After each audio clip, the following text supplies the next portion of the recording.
Dans cette vidéo, nous allons revoir la méthode graphique pour additionner des vecteurs. Nous allons construire graphiquement le vecteur EF en sommant le vecteur AB et le vecteur CD.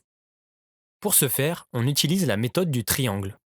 On trace le vecteur AB à partir du point E, on trace à partir de l'extrémité du vecteur AB le vecteur CD, enfin on relie l'origine du premier vecteur avec l'extrémité du second pour obtenir le vecteur EF.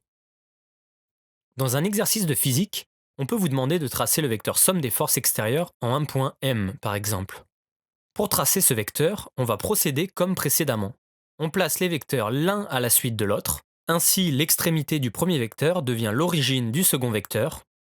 En reliant l'origine du vecteur F1 avec l'extrémité du vecteur F2, on obtient le vecteur somme des forces extérieures.